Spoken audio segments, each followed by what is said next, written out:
اعوذ باللہ من الشیطان الرجیم، بسم اللہ الرحمن الرحیم۔ ہمارا آج کا موضوع ہے نظر بد، اس کی علامات اور علاج۔ کیا آپ نے کبھی محسوس کیا کہ اچانک بیماری، نقصان یا گھر کے سکون میں خلل واقع ہو جاتا ہے؟ اکثر لوگ کہتے ہیں کہ یہ سب نظر بد کا اثر ہے۔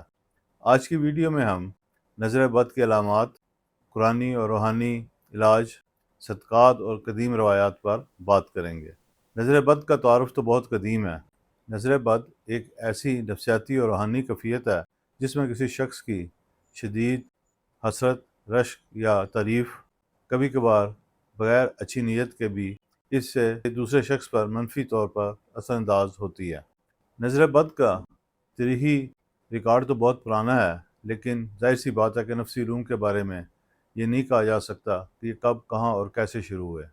بہرحال جب ہم اس حوالے سے بات کرتے ہیں تو نظر کی دو اقسام ہیں بنیادی طور پر، جنہیں آپ کو سمجھنا چاہیے۔ ایک اجتماعی نظر ہے اور ایک انفرادی نظر ہے۔ اب اسے سمجھ لیں کہ اجتماعی نظر اور انفرادی نظر میں کیا فرق ہے۔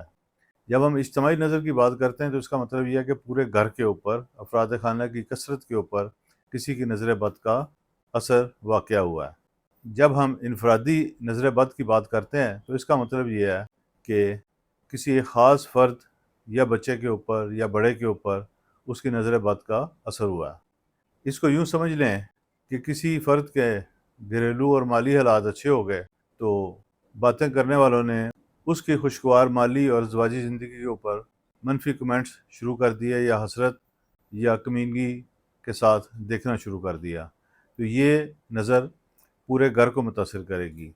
اس کے برعکس اگر کسی بچے نے کسی تعلیمی میدان میں اعلیٰ نمبر حاصل کیے ہیں اور وہ کامیابی حاصل کر کے اپنی انفرادی شخصیت بنا سکا ہے، تو اس کے اوپر جو لوگوں کی باتیں ہوں گی اور جو نظر ہوگی اور جو منفی رشک اس کے اوپر پیدا ہوگا، وہ سارے کا سارا انفرادی نظر بد کا باعث ہوگا۔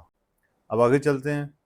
نظر بد کی بڑی علامتوں میں سے اچانک اور بظاہر بے وجہ سر درد یا جسمانی تھکاوٹ، جسمانی بیماری، اچانک نقصان، کاموں میں مسلسل رکاوٹیں اور ناکامیاں، گھریلو امن اور سکون کا برباد ہونا، گھر میں جھگڑے بڑھنا، کاروبار یا روزگار میں جمود یعنی کہ اس کا آگے نہ بڑھنا یا نقصان ہونا، یا ایسے ہی کسی کی بد دلی کے ساتھ یا بد نظری کے ساتھ کی گئی تعریف کے بعد کوئی نہ کوئی ایسا منفی واقعہ پیش آنا۔ اس میں بچوں کا بلا وجہ رو رو کر بیمار پڑ جانا یا ضدیں کرنا، یا اگر وہ پہلے تعلیم پر توجہ دے رہا تھا اور اب اس کا تعلیم پر توجہ نہ دینا، یہ سب اس کی علامات ہیں۔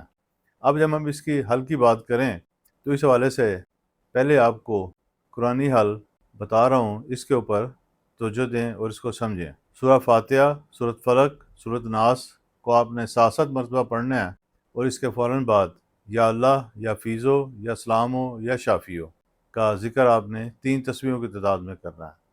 یہ ذکر کرنے کے بعد آپ نے پانی اپنے پاس رکھنا ہے تازہ، اس کے اوپر آپ نے دم کر دینا ہے، اور اس دم شدہ پانی کو نظر بد کے شکار فرد کے جسم، خاص طور پر چہرے، گردن سے مراد گردن کی پشت ہے جہاں پہ ریڑھ کی ہڈی جا رہی ہوتی ہے اوپر، پر ملنا ہے۔ اس پانی کو گھر میں کمروں کے اوپر والے کونوں پر چھڑکاؤ بھی کر سکتے ہیں، لیکن خیال رہے کہ پانی کسی بھی صورت میں نیچے نہ گرے۔ یہ تو ہو گیا اس کا ایک حل۔ اس کے علاوہ اگر سارے گھر والے نظر بد کا شکار ہیں تو اس کے لیے بازار سے اصلی کالی مرچ خریدیں، کیونکہ کالی مرچ بھی پپیتے کے بیجوں کو سکھا کر بنائی جاتی ہے، یا اس طرح کے اور بھی طریقہ کار اختیار کیے جاتے ہیں۔ یہ کالی مرچ لے کے آپ نے، اگر فرد کا مسئلہ ہے تو اس کے کمرے کے تمام کونوں میں تھوڑی تھوڑی سی کالی مرچ رکھ دینی ہے، اور اگر پورے گھر کا مسئلہ ہے تو پورے گھر میں تھوڑی تھوڑی سی کالی مرچ ہر کمرے میں، سین یا برآمدہ جو بھی ہو وہاں پہ رکھ دیں۔ انشاءاللہ تعالیٰ اس سے آپ کے معاملات میں اور نظر بد کے اثر میں فرق محسوس ہوگا۔ عملیات میں خوشبوؤں اور جڑی بوٹیوں کو مختلف معاملات کے حوالے سے بہت اہم مانا جاتا ہے۔ آپ کو ذائل میں ایک بخور بتا رہا ہوں، ان چیزوں کو ملائیں اور اس کا ایک بخور بنا لیں۔ ان چیزوں میں شامل ہے ہرمل، لبان، عود، سندل، کالی مرچ، پیاز کے بیج۔ وہ جنہیں اس بخور کو بنانے میں مشکل لگے یا چیزیں اکٹھی کرنا آسان نہ ہو، وہ بخور السحر کے نام سے ادارے سے بنا بنایا بخور طلب کر سکتے ہیں، جس پر ہم نے اضافی طور پر ذکر اذکار بھی نظر بد کے حوالے سے کیے ہوتے ہیں۔ خوشبوؤں کے تسلسل میں آپ کو 3 عطر بتا رہا ہوں: گلاب، کافور اور لبان۔ یہ 3 عطر ایسے ہیں جن کا استعمال نظر بد کے مریضوں کے لیے یا نظر بد کے شکار گر کے لیے بہت مفید ثابت ہوتا ہے۔ یہ خوشبوئیں آپ عطر کی صورت میں بھی لگا سکتے ہیں اور جسم اور کپڑوں دونوں چیزوں پر استعمال کر سکتے ہیں۔